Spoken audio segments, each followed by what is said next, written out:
رسول اللہ صلی اللہ علیہ وسلم اپنے ہر خطبہ مبارک میں، چاہے وہ جمعے کا ہو، عیدین کا ہو، یا نکاح کا ہو، یا کوئی بھی عام خطاب ہو، بدعات سے، دین کے اندر نئی نئی چیزوں سے دور رہنے کا حکم دیا کرتے تھے۔ ایاکم ومحدثات الامور، دور رہو ہر محدثات الامور، نئی چیزوں سے، دین کے اندر، مسلمانوں کے طور طریقوں کے اندر، مسلمانوں کی ثقافت کے اندر، سیاست کے اندر، عبادات کے اندر۔ ایاکم ومحدثات الامور فإن کل محدثۃ بدعہ، ایک بھی سوچ اگر آپ نے پکڑ لی ان نئی چیزوں میں سے، فإن کل محدثۃ بدعہ وکل بدعۃ ضلالہ وکل ضلالۃ فی النار، یہ بدعت ہے کہ آپ کسی بھی معاملے میں، کسی بھی سوچ میں رسول اللہ صلی اللہ علیہ وسلم، صحابہ، اسلام کے طریقے سے ہٹ جائیں اور اس کو جائز سمجھیں یا اس کے بارے میں اپنی لاجک کو آگے رکھیں، یہ آپ کی یہ بدعت جہنم تک لے جائے گی، یہ جہنم سے پہلے اس کی بس نہیں ہوتی۔ اور ایسے لوگوں کے بارے میں فرمایا اللہ تعالیٰ نے قرآن میں، نولیہ ما تولی ونصلی جہنم وساءت مصیرا، جو لوگ رسول اللہ صلی اللہ علیہ وسلم کی ہدایت کی مخالفت کرتے ہیں اور سبیل المؤمنین سے ہٹ جاتے ہیں، صحابہ کرام کے منہج سے ہٹ جاتے ہیں، نولیہ ما تولی، پھر وہ جس طرف لگے ہوئے ہیں اسی طرف چھوڑ دیا جاتا ہے ان کو، ان کے حال پر توبہ نصیب نہیں ہوتی ایسے لوگوں کو، اور وہ دین سمجھ کے دن بدن ترقی کر رہے ہوتے ہیں، داڑیاں سفید کر چکے ہوتے ہیں، لیکن فرمایا وَنُصْلِهِ جہنم، انہیں جہنم میں ہم داخل کرتے ہیں، وَسَاءَتْ مَصِيرًا، دنیا میں لوگ سمجھ رہے تھے اگر یہ لوگ نہ ہوں گے تو دین ڈوب جائے گا، اسلام کا کچھ نہیں رہے گا، اور اللہ تعالیٰ فرماتا ہے انہیں جہنم میں داخل کرتے ہیں ہم، اور بڑا برا ٹھکانہ ہے۔ یہ کون لوگ ہیں جو کسی بھی معاملے میں رسول اللہ صلی اللہ علیہ وسلم اور صحابہ کے منہج کو چھوڑ دیتے ہیں، اسلام کے طریقے کو چھوڑ دیتے ہیں۔ حضرات گرامی، اس امت کے اندر، اس دین کے اندر جو سب سے پہلا فتنہ ہے وہ سیاست کا ہے۔ سیاست کے نام پر لوگ ظاہر ہوئے اور اس فتنے سے، جو اس چنگاری سے جو آگ لگی ہے آج تک وہ بجھی نہیں ہے۔ فتنہ تشیع کی شکل اختیار کر گیا، پھر خارجیت کی شکل اختیار کر گیا، پھر خلافتیں ٹوٹی، جنگیں ہوئیں، مسلمانوں کی عزتیں پامال ہوئیں، اسی فتنے کے آغاز سے، سیاست کا فتنہ۔ بہت سارے لوگ دجل سے کام لیتے ہیں، احادیث پڑھ پڑھ کے سناتے ہیں کہ بنو اسرائیل کے انبیاء کرام سیاست کیا کرتے تھے، ملا جی سیاست سے دور رہو گے تو زندیق ہو جاؤ گے، افلاطون کا قول پیش کر دیتے۔ واہ، مسلمان ہے اور زنادقہ کا قول پیش کرتا ہے۔ تو جو نبی سیاست کرتے تھے تو پھر بیان بھی کر، وہ سیاست قرآن میں ہے، حدیث میں ہے، کتاب الامارہ مکمل ہے، پڑھے، کتاب الجہاد مکمل ہے، کتاب القضاء، کتاب الفتن میں بھی بتایا گیا ہے۔ ملا جی تیرے جیسوں کو نبی صلی اللہ علیہ وسلم نے فرمایا دعات علی ابواب جہنم، جہنم کے دروازوں پر کھڑے داعی، قرآن و حدیث کا نام لیتے ہیں، جہنم کے دروازوں پر کھڑے دعوت دے رہے ہیں، جس نے بھی ان کی دعوت کو قبول کیا اٹھا کے جہنم میں پھینکیں گے۔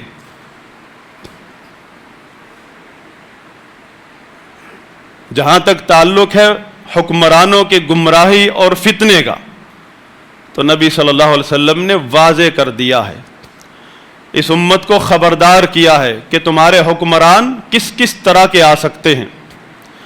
یہ پاکستان کے ساتھ خاص نہیں ہے، یہ احادیث پاکستان کا خواب دیکھنے والے بھی پیدا نہیں ہوئے تھے، اللہ کے رسول صلی اللہ علیہ وسلم نے تعلیمات جاری فرما دی تھی۔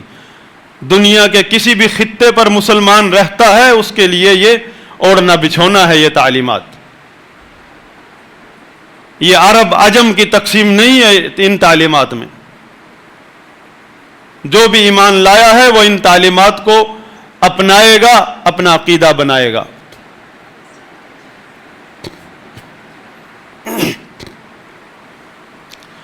حکمرانوں کے فتنے کے بارے میں فرمایا لا یہتدون بہدائی, میری ہدایت پر نہیں چلیں گے. ولا یستنون بسنتی, میرے طریقے پر نہیں چلیں گے. فیہم رجال قلوبہم قلوب الشیاطین قلوب الشیطان, ان میں ایسے لوگ ہوں گے حکمرانوں کے اندر جن کے دل شیطان کے دل ہوں گے. فی جثمان الانس, انسان کے دھڑ میں. اس سے اوپر بھی کوئی چیز چاہیے آپ کو. حکمرانوں کی برائیوں کے لیے آپ پوری دنیا کا میڈیا جمع کر لیں, ان 3 جملوں میں جو اللہ کے نبی صلی اللہ علیہ وسلم نے نشاندہی فرمائی ہے حکمرانوں کی برائی, گمراہی اور ان کے شر کی, پوری دنیا کا میڈیا جمع نہیں کر سکتا. کوئی لیکس جو ہے اس کا وزن نہیں اٹھا سکتی. جب نبی صلی اللہ علیہ وسلم نے بتا دیا ہے تو اس طرف توجہ کیوں نہیں فرماتے؟ اور یہ صحابہ کرام کو بتایا جا رہا ہے. صحابہ کرام جو کہ ہمارے امام ہیں, پوری امت کے امام ہیں. صحابہ کرام کے برابر بھی کوئی اگر چلنے کا سمجھتا ہے کہ میں صحابہ کے برابر ہوں, وہ گمراہ ہے. بلکہ یہ وہی صحابہ تو ہیں جن کے راستے کو چھوڑنے والے کو وعید سنائی گئی ہے کہ تیرا پھر راستہ انجام جہنم ہے. وَنُصْلِهِ جَهَنَّمْ وَسَاءَتْ مَصِيرًا. وہ صحابہ جو امام ہیں دین کے اندر, ان کو بتایا گیا ہے کہ تمہارے اوپر ایسے حکمران بھی آ سکتے ہیں. اور سکھایا ہمیں جا رہا ہے, کیونکہ صحابہ نے تو قیامت تک نہیں رہنا. پھر صحابہ نے پوچھا ہمیں حکم کیا ہے؟ پھر صحابہ سے بڑھ کر کوئی دلیر نہیں ہے. لکھنے والے نے کتاب کا نام رکھا ہے اسد الغابہ. اسد الغابہ, اسد کی جمع ہے, جنگل کے شیروں جیسی شجاعت رکھتے ہیں. وہ شیر جس نے کبھی شہر کا رخ نہیں کیا ہو, اس کے اندر سے بہادری کم نہیں ہوتی. پنجروں میں رہنے والا نہیں. صحابہ کو تشبیہ دی ہے مورخین نے, اتنے دلیر ہیں. لیکن اس فتنے میں انہوں نے سوال کیا اللہ کے رسول صلی اللہ علیہ وسلم سے, تو رسول اللہ صلی اللہ علیہ وسلم نے ایمان کے دین شریعت کے اماموں کو حکم دیا کہ تسمع و تطیع, تو نے سننی ہے اور بات ماننی ہے. وَإِنْ أُخِذَ مَالَكَ وَضُرِبَ ظَهْرَكَ, چاہے تیرا سارا مال لوٹ لیا جائے, تیری پیٹھوں کو مار دیا جائے. یہی ایشو ہے نا, مال کھا گئے, کرپشن عروج پر ہے, ظلم و ستم کر دیا, دشمن کو بیٹیاں دے دیں, دشمن کو ہمارے شہری دے دیے, مار دیے, جیلیں بھر دیں. اللہ کے نبی نے سب پہلے بتا دی, صحابہ کو بتا دیا. یہ سب کچھ کے باوجود تم نے بات سننی ہے اور ماننی ہے. پھر دوبارہ فرمایا اسمع واطع, سن اور مان.